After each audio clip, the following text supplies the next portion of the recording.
Jumpa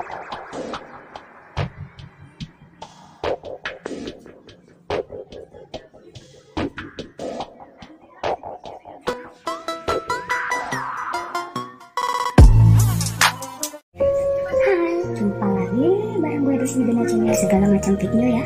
Kali ini gue mau nge-react salah satu video unggahan dari Otak Atik Channel yang diunggah sekitar 1 tahunan lalu kali ya. Di sini menceritakan tradisi negara Jepang dalam membuang orang tua kita yang sudah renta. Kenapa bisa demikian? Kenapa orang tua yang seharusnya kita urus sebagai tanda bakti kita sebagai anak, yang selama ini orang tua kita tuh udah ngurusin kita gitu ya, lalu kenapa ada tradisi membuang orang tua di saat orang tua kita udah renta? Aneh banget ya guys, bikin gue penasaran. Oke, langsung aja kita simak videonya. 3, 2, 1.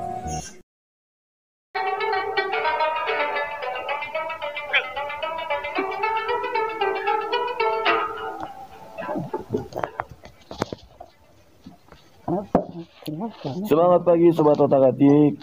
Kali ini kita akan membahas tentang Ubasuteyama, yaitu sebuah tradisi di Jepang yang konon katanya di mana anak laki-laki harus membuang orang tuanya yang sudah berusia lanjut ke gunung atau ke dalam hutan.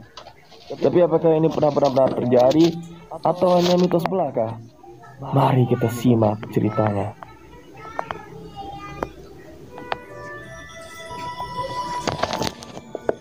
Ubasute adalah praktik kuno dari cerita rakyat Jepang, di mana kerabat yang sakit atau lanjut usia dibuang ke tempat terpencil untuk mati. Ya ampun. Pada zaman Jepang kuno, ketika musim paceklik tiba, peristiwa gagal panen mendera dan penduduk kekurangan bahan makanan, lahirlah sebuah tradisi yang bernama Ubasute. Secara harfiah, Ubasute dalam bahasa Jepang diartikan sebagai pembuangan. Oh, dulu pernah ada krisis. Namun di masyarakat Jepang, Ubasute sendiri lebih dalam, yaitu membuang orang yang sudah tua. Pada masa lampau, Ubasute dilakukan di hutan, tepatnya di kaki Gunung Fuji, yakni hutan Aokigahara, yang dikenal juga sebagai tempat masyarakat Jepang melakukan bunuh diri. Oh, ada yang arah kiri juga tempat harakiri. Sehingga pada masa itu penduduk Jepang mengenal istilah Ubasuteyama, yang berarti membuang orang tua ke gunung. Karena Ubasute berarti membuang, dan Yama berarti gunung.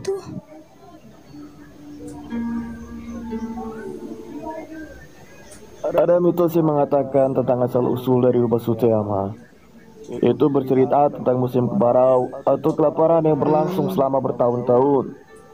Bisa akibat letusan gunung berapi seperti yang terjadi pada Gunung Asama di tahun 1783, yang memicu kelaparan besar hingga Tenmei atau datangnya serbuan serangga pemakan tanaman yang membuat rakyat gagal panen. Karena kondisi ini mau tak mau penduduk Jepang melakukan Ubasute untuk mengurangi biaya dan mulut yang perlu diberi makan, karena persediaan bahan makanan yang sangat terbatas.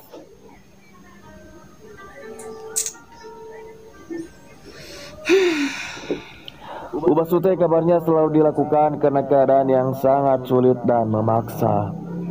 Biasanya dilakukan oleh anak laki-laki dengan cara menggendong ibu mereka di atas punggung. Para pria ini kemudian membawa orang tua mereka ke gunung atau hutan lebat dan meninggalkannya sendirian, baik dengan sedikit bekal makanan ataupun tidak. Sang ibu kemudian akan menemui ajal karena kelaparan, dehidrasi, hipotermia, serangan binatang buas atau kumidasi tersebut. Ya ampun. Itu sih sama aja bunuh pelan-pelan. Tak sepenuhnya orang tua yang ditinggalkan mengalami kepikunan. Terkadang ada saja yang masih memiliki kemampuan mengingat yang baik dan mungkin masih bisa berjalan turun gunung untuk kembali ke rumah. Ini mah reka adegan ya, dibikin kayak lucu gitu. Tak cukupnya bukti sejarah terkait praktik Ubasute membuat tradisi ini lebih diyakini sebagai cerita rakyat belaka. Walau begitu, nyatanya tradisi Ubasute yang diceritakan dalam budaya Jepang masih menjadi ilham atau inspirasi bagi kasus Ubasute sejenis yang dilakukan di dunia nyata. Tradisi Ubasute bahkan pernah menjadi ide sebuah film berjudul Ballad of Narayama yang dirilis pada tahun 1983. Film tersebut menceritakan kisah seorang ibu yang tinggal bersama anaknya di sebuah desa dekat pegunungan. Pada abad 19, kala desa tersebut mengalami masa sulit, semua orang yang berusia 70 tahun diharuskan mengasingkan diri ke puncak gunung untuk menghabiskan akhir hidupnya. Ya, Mau tak mau, suka tak suka, sanggup ceritanya tak sanggup. tuh tulang belulang bekas orang-orang tua yang dibuang yang Dilansir dari terlebih South dahulu China Morning gitu. Post, pada tahun 2018 silam, seorang wanita ditangkap polisi karena membuang ayahnya yang telah renta dan menderita Alzheimer Bulan-bulan sini di cuma stasiun cerita layanan rakyat jalan biasa tol ya, kayak dongeng gitu. Ritsuko Tanaka dari Kalau Otsu, ada di dunia Prefektur nyata, ya Shiga, ampun, mengakui durhaka perbuatannya karena sekali. mengaku tak mampu mengurus sang ayah. Lalu kalau dulu orang tua lu begitu, punya pikiran begitu ya, orang tua lu nggak sanggup ngurus lu dibuang mau nggak? Uba Tsutsuyama telah meninggalkan jejak pada cerita rakyat Jepang, di mana ia membentuk dasar dari banyak cerita legenda dan puisi. Dalam satu alegori diceritakan seorang anak yang berniat membuang ibunya ke sebuah hutan di gunung. Cerita ini begitu populer dan tersebar ke seluruh penjuru dunia karena memberikan inspirasi tentang kasih sayang seorang ibu kepada anaknya yang takkan pernah hilang sampai kapanpun. Berkisah tentang seorang pemuda yang berniat membuang ibunya ke hutan di gunung. Hal ini dilakukan karena ibu sudah lumpuh dan agak sedikit pikun. Si pemuda tampak bergegas menggendong ibunya menyusuri hutan. Si ibu wajahnya terlihat sedih dan terlihat tak berdaya, berusaha menggapai setiap ranting pohon yang bisa diraihnya, lalu mematahkannya dan menaburkannya di sepanjang jalan yang mereka lalui. Sesampai di dalam hutan yang lebat di atas gunung, si anak menurunkan ibunya dari gendongan. Sebelum pergi meninggalkan ibunya di hutan itu, ia mengucapkan kata-kata perpisahan sambil berusaha menyembunyikan kesedihannya karena tak menyangka ternyata dia tega melakukan perbuatan ini terhadap ibunya. Gak mungkin lah. Justru si ibu yang tampak lebih tegar, walau sedih karena harus berpisah dengan anaknya. Sambil tersenyum, ia berkata, "Anakku, ibu sangat menyayangimu. Sejak kecil sampai dewasa, ibu selalu merawatmu dan segenap rasa cinta. Bahkan sampai saat ini, rasa sayang ibu tak akan berkurang sedikit pun. Sedih banget ya. Ibu sudah menandai sepanjang jalan yang kita lalui dengan ranting-ranting kayu. Ibu takut kamu tersesat. Ikutilah tanda-tanda itu agar kamu selamat sampai di rumah." Jadi itu tadi ranting-ranting. Mendengar kata-kata ibunya, si anak menangis dengan sangat keras. Ia kemudian langsung memeluk ibunya dan kembali ke rumah menggendong ibunya. Anaknya udah ngebuang gitu ya. Pemuda tersebut pada akhirnya merawat si ibu yang sangat mengasihinya sampai akhir dari hayat hidupnya.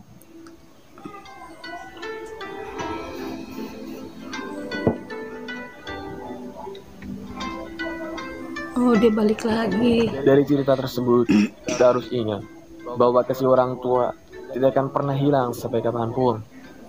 Kasih orang tua sepanjang zaman, sepanjang hayat. Sedangkan kasih anak itu hanya sepanjang jalan. Orang tua tak akan meninggalkan kita, walaupun kita pernah menyakiti mereka, walaupun kita pernah berbuat kurang ajar pada mereka. Mereka akan selalu menyayangi kita. Karena itu, sekaya apapun diri kita, sebesar apapun posisi kita, sesukses apapun diri kita, walaupun kita sudah berkeluarga, walaupun kita sudah tinggal jauh dari kedua orang tua kita, jangan pernah kita mengabaikan kedua orang tua kita. Jangan pernah kita melupakan mereka. Sayangilah selalu kedua orang tua kita sampai akhir hayat hidupnya.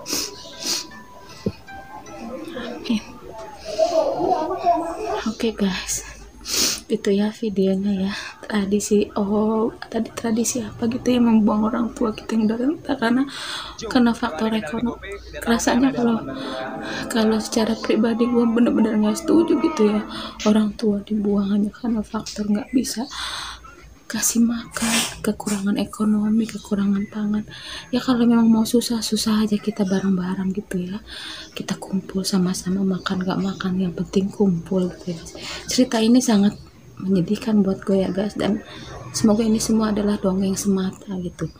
Semoga ini adalah bukan di kejadian nyata gitu ya. Bagaimana kalau zaman sekarang ini tidak ada hukum ya, semua diatur ditata dengan hukum. Orang tua sendiri kita buang di tengah hutan, itu sama aja ngebunuh perlahan-lahan ya kan, membiarkannya kelaparan perlahan-lahan sendirian di hutan, kedinginan ya, itu bagi membunuh secara perlahan-lahan gitu ya. Oke guys, sampai di sini dulu ya reaction dari gue. Sampai jumpa di video reaction selanjutnya. Oke, wassalamualaikum warahmatullahi wabarakatuh. Dadah, adios amigo.